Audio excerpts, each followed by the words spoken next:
আজকে যাইতেছি মামার কোম্পানিতে চাকরির ভাইবা দিতে। আজকে তো আমার চাকরি 100% কনফার্ম। জীবনে অনেকবার ভাইবা পরীক্ষা দিচ্ছি, একটা চাকরি হইলো না। আজকে আমার চাকরি টাকায় বোকার, আজকে আমার চাকরি 100% কনফার্ম, কারণ মামার কাছে আজকে ভাইবা দিব।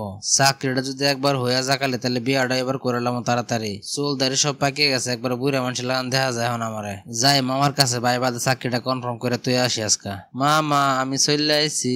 এই দাঁড়া দাঁড়া, কে তোর মামা? মামা সামান্য একটা চাকরির কারণে তুমি তোমার আপন ভাগ্নারে অস্বীকার করতে পারলা? তুমি এতটাই নিঠুর। আরে থাম, তুই উল্টা পাল্টা বুঝোস কে? এটা তো একটা অফিস না, অফিসের তো একটা নিয়ম আছে। মামা সারাদিন তো তুমি বাসার মাঝে মামির কথা উঠা বসা করো, আর অফিসে এসে তুমি নিয়ম কারণ শুরু করছো। আমি কিন্তু তোমার কোনো নিয়ম কারণ মানতে পারবো না, আর আমি কিন্তু তোমার কোনো স্যার বস মানতে পারবো না। আচ্ছা ঠিক আছে, তোর কোনো নিয়ম কারণ মানতে হবে না। তুই ঠান্ডা হয়ে বসে প্রশ্নের উত্তর দে। আচ্ছা, তুই চাকরিটা কি কারণে করতে চাস?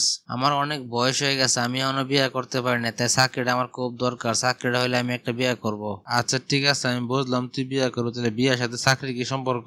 মামা এসব কিছু তুমি বুঝবা না, তুমি তো এলাকা বউয়ের গোলাম। তুমি সারাদিন বউয়ের গোলামি করো, তুমি এসব বুঝতে পারবে না। তোমার কপাল, ভাগ্য করে এমন একটা শ্বশুর আর বউ পাইছো। সব সম্পত্তির মালিক তুমি একলাই এখন, তা হতো আবার ঘর জামাই।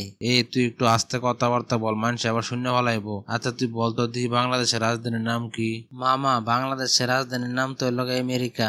এই চুপ কর, তুই এই জ্ঞান নিয়ে এসে চাকরি করতি না? মামা তুমি তো এই কোম্পানির বস, তুমি তাড়াতাড়ি করে আমার প্রশ্ন না করে চাকরিটা দিয়ে দাও তো। আমার লিজা আমার জন্য অপেক্ষা করতে করে তার চুল ফাইকে যাইতেছে। এখন একটা চাকরি না পাওয়ার কারণে আমি তার বিয়ে করতে পারি নাই। আজকে তোমার অফিস থেকে আমি চাকরি না নিয়ে যাবো না। ও আমার সোনার বাইক না গো, তোমার যে কি কইরা বলি, চাকরি করতে গেলে তোমার অভিজ্ঞতা লাগবে, অভিজ্ঞতা, বুঝছো?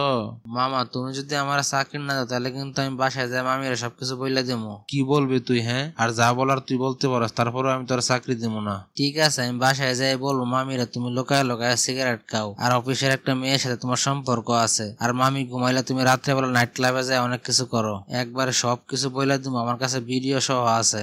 আরে বাইক না, তুই থাম থাম, তোর লগে আমি দুষ্টামি করতেছি। তুই তো আমার বিয়ার লাইসেন্স বাতিল করে দিবি একবারে। আর তুই যদি এই কথা আমার বউ রে কস, তাহলে তো আমার জীবনটা একবারে শেষ। তুই একটু বাইরে যা, আমার একটু সময় দে, আমি ভাবনা চিন্তা বলতেছি তোরে। ঠিক আছে আমি একটু পরে আসতেছি, কিন্তু চাকরি কিন্তু আমার চাই চাই আজকা। তা মামা তুমি কি সিদ্ধান্ত নিলে এবার বলো। আচ্ছা, তোর কি যোগ্যতা দেখে আমি তোর চাকরি দিব, এটা বলতো দিহি। মামা আমার তো অনেক যোগ্যতাই আছে, তাছাড়া আমি এলাকা বন্ধু সুলভ। তোমার যা যা করতে ইচ্ছা করে তোমার সব কাজে আমি সাহায্য করব। মানে তোর কথা আমি কিছু বুঝলাম না। তুমি যদি আমার চাকরিটা দেও তাহলে আমি কালকে বিয়ে করবো। তারপরে তোমার বৌমা আর মামি এরা বাড়িতে রাইখা দুই মামা একনা মিললে সারাদিন খালি বিড়ি সিগারেট খামো, আর রাত্রেবেলা নাইট ক্লাবে গিয়ে সেই কোমর দুলানো নাচ দেখবো। বাইক না, তুই তো একবারে আমার মনের কথা বললি রে। তোর এই জল্লাদ মামির কারণে আমি ভালো করে একবার সিগারেটও খাইতে পারি না, নাইট ক্লাবে যাইতে পারি না।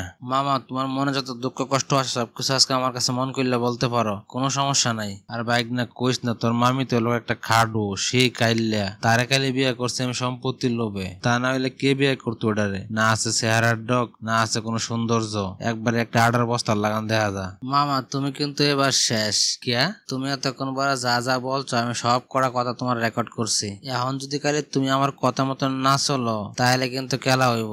ভাইগনা তুই আমার লগে কাজটা করতে পারলে। আচ্ছা ঠিক আছে, তুই কি চাস আমার কাছে বল, আমি সব দিব।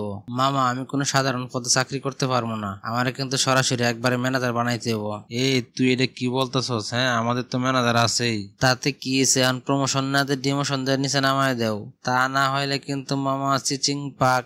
বাইক না রে, আমি তোর কথায় রাজি, তারপর তুই আমার এত বড় সর্বনাশটা করিস না। যা, কালকে থেকে তুই অফিসের ম্যানেজার। মামা আমার কিন্তু আরো কটা দাবি আছে, সেগুলো যদি তুমি মানতে পারো তাহলে চিন্তা করে দেখ আমি রেখে কথাগুলো বলবো কিনা।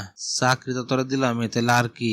আমারে কোনো কাজে বাধ্য করা যাইব না। তুমি অফিসের বস হইলেও তুমি আমার কথায় চলতে হইব। তুমি নামে মাত্র থাকবা আর কি অফিসের বস। তারপরে লোক আমার যখন ইচ্ছে তখনই আমি অফিসে আসবো, মন চাইলে অফিসে আসবো, না আইলে আসবো না। এই নিয়ে তুমি কোনো কিছু বলতে পারবা না। তারপরে লোক তোমার আমার আরো 10টা শর্ত পূরণ করতে হইব, সেগুলো এখন না, সময় হইলে আমি তোমার বলবো। কথায় আছে না, হাতি যখন বিপদে পড়ে তখন চামচি খাও বেদা মারে। বাইক না রে বাইক না, তুই আমার সব শেষ করে দিলি। কত পরিমাণ পাপ করলে যে এরকম বাইক না পাওয়া যায় সেটা আমার জানা নাই। তুই তোর নিজের আপন মামারে ব্ল্যাকমেল করে কত কিছু করলি, এর থেকে তুই আমার গলা টিপ দিয়ে মাইরে ফেলা।